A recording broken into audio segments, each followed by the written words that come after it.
true story. Happened to a friend of mine. We called him Bopper. Now, first off, Bopper was a tennis champ. Honest.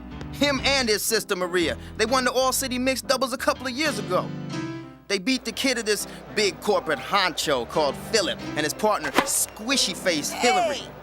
Yeah, they were winning the competition for years till the city rec department started giving tennis lessons to us regular people. Bopper had a secret weapon, his sister Maria. And Philip had a really hard time keeping his eye on the ball with Maria playing on the other side of the net. Old squishy-faced Hillary, she was beside herself, man. Well, Philip was tripping over his sneaker laces to hop the net to pay homage to the victor.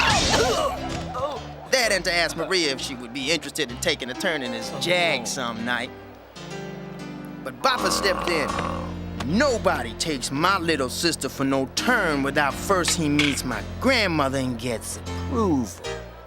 So, that's how come the next Saturday afternoon, Philip was lost deep in our neighborhood looking for Maria's place. He was driving up one alley and down the next and figuring he's gonna miss lunch. But just then, he saw Bopper in front of a bungalow working on his motorcycle. He had the engine all over the driveway. Philip slid out his Jag and said, "Yo, trouble with your wheels, man?" Bopper looked at him like he was a bug and said, "Giving her a carburetor job." Philip mumbled something about spark plugs, and he rushed to the front door where Maria's dad stood with an ugly look on his face. He didn't even say, like, "You're late." He just said, "We started without you." He pointed Philip at the dining room and kept fighting with Bopper, who didn't want to stop working on his ride.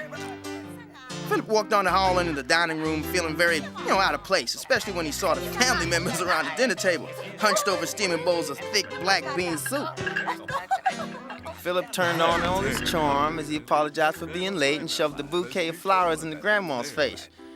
Then he played his trump card, saying, "As soon as I stepped in the house, my mouth started watering for that wonderful soup."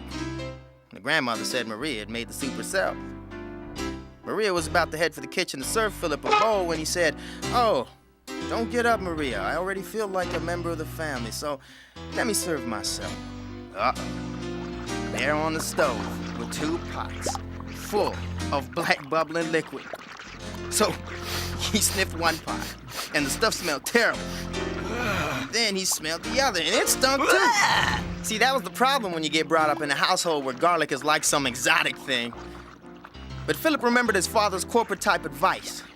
It doesn't matter what decision you make, so long as you make it fast and pretend it's right no matter what. So, Philip filled his bowl with the stuff from pot 1 and came back to the dining room just as Papa came in, dragging Bopper by the lip and demanding that he eat. Bopper picked up his bowl and headed for the kitchen. Philip sat down, smiled at Grandma, and began to eat and say, "This is so good, Maria," or something like that, and at the same time trying to keep from throwing up because the soup tasted like something you'd lick off the end of a gas pump. Anyway, Philip kept on smiling and slurping and was almost finished his bowl when Bopper came back, and man, he was burning. "Hey!" he yelled. "What happened to the cleaning fluid my carburetor was soaking in?" This is a true story. Happened to a friend of mine. They rushed Philip to the hospital, and Maria came every day to visit. Their marriage was a big hit, even though Maria had to swear to never make black bean soup.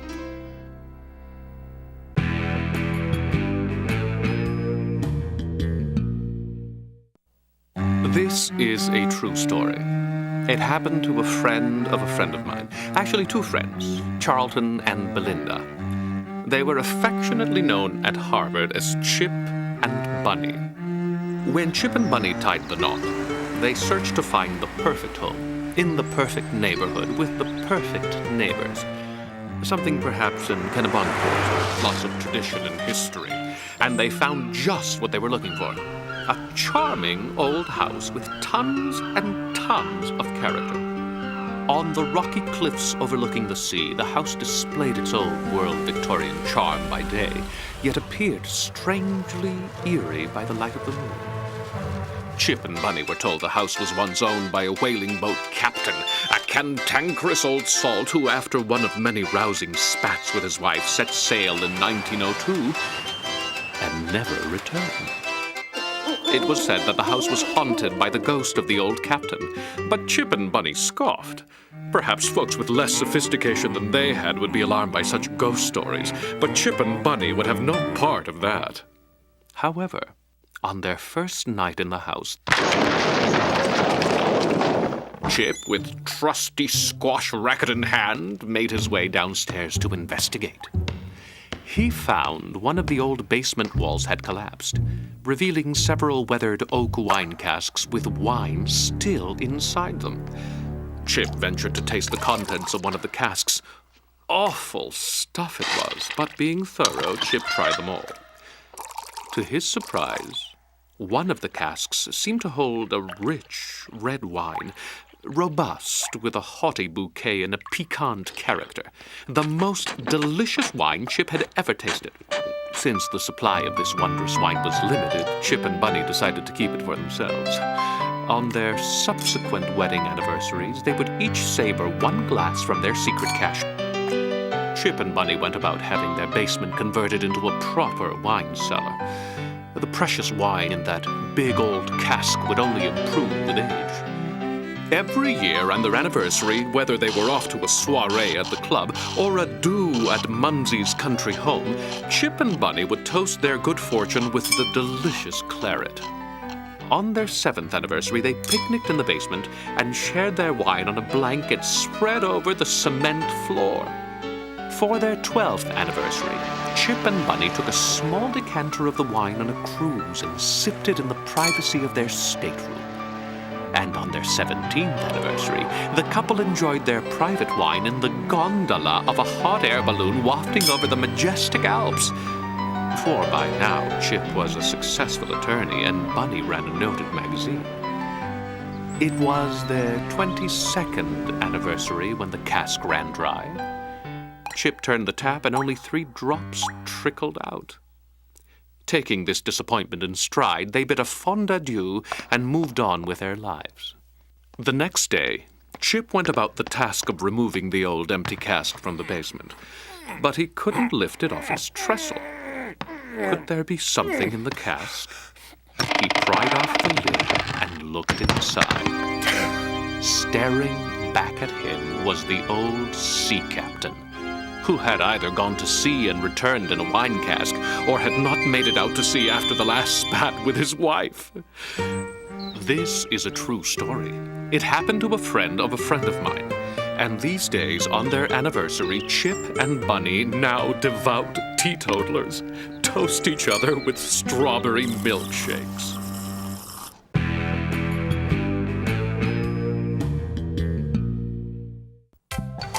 This is a true story.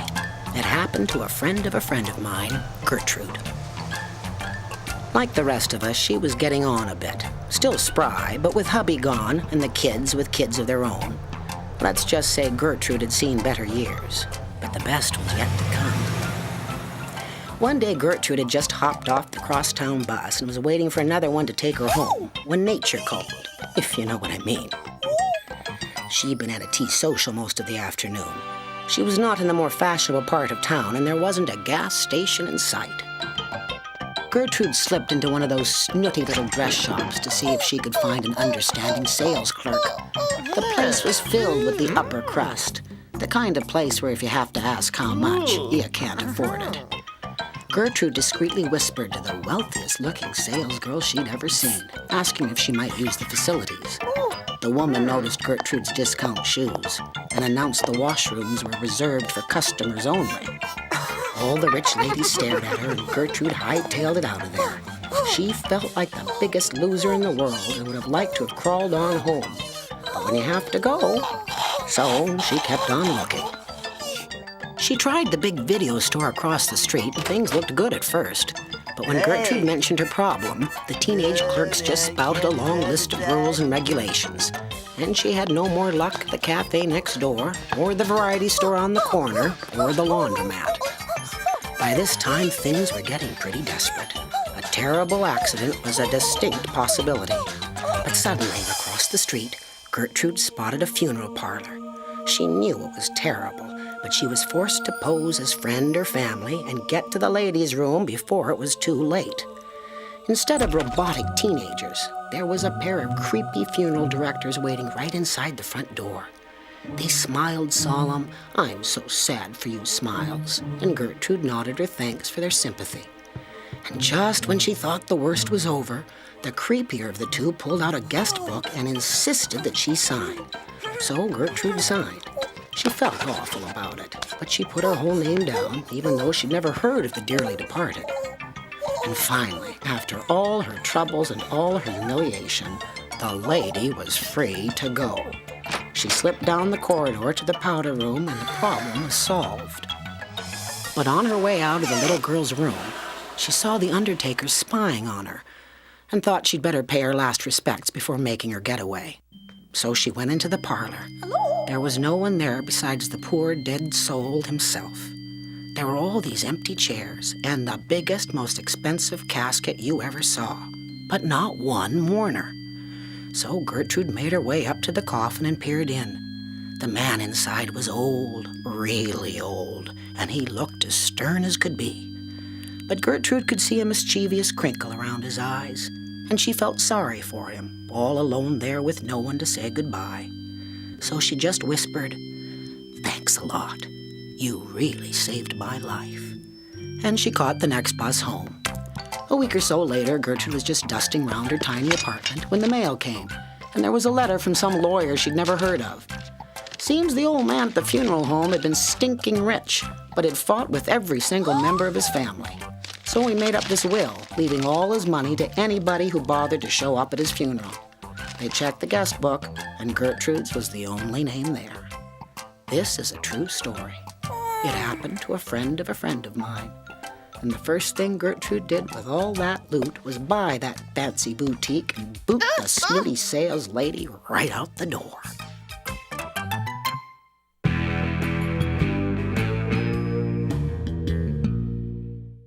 This is a true story. It happened to friends of a friend of mine, Jan and Stosh, two cousins from the old country. They came to America in a boat, hiding in a hold full of pigs. Jan and Stosh were met by their Uncle Blatz, who had made it big in the fertilizer business. Which is why he barely noticed that Jan and Stosh had spent 2 weeks with pigs. He told them they were like a breath of fresh air from back home. Now, Jan could fix just about anything. So, Uncle Blatz loaned him money to start a small shoe repair business. And Stosh was good with his hands, too. He could break anything. So, Uncle Blatz gave him a job collecting bad debts. After Stosh's reputation got around, people would pay and not even insist on delivery of fertilizer. Unfortunately, Jan often spent too long fixing one pair of shoes, and before long he was in deep financial trouble. Uncle Blatz wanted his loan back and sent Stosh to see him. Jan offered to make Uncle Blatz a new pair of shoes, but Stosh said that wouldn't be enough. So, Jan graciously told Stosh to go ahead and do his job, because that's what he was supposed to do. So, while he was recovering, Jan whittled a beautiful wooden cane. His skill caught the eye of his uncle's business partner's daughter, Drindle. Pretty soon, Jan and Drindle became an item. It was only a matter of time until they planned to wed. Jan was already practicing the Glitzmar Leap, the centerpiece of the wedding ceremony. Because only a perfect execution of the intricate dance step could consummate the marriage, and Jan was worried about how his bad leg would hold up. Unfortunately, Uncle Blatz could not allow the wedding to take place. He and his partner had an agreement that family and business were like cow poop and sheep poop. They could never mix. So, Uncle Blatz decided to send Stosh to talk some sense to his fool cousin. And Stosh broke Jan's good leg this time. Jan busied himself whittling another fine cane. His skill at making canes was beginning to develop a reputation, and Stosh began leaving Jan's business card when he broke a customer's leg. So, all in all, the cousins were doing okay by each other.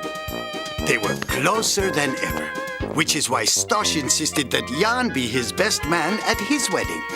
Stosh had fallen in love with Drindle, And after breaking Drindle's father's legs, the silly rule about family not marrying into the business was set aside. The day of the ceremony, Jan selected his 2 finest canes to help him hobble down the aisle.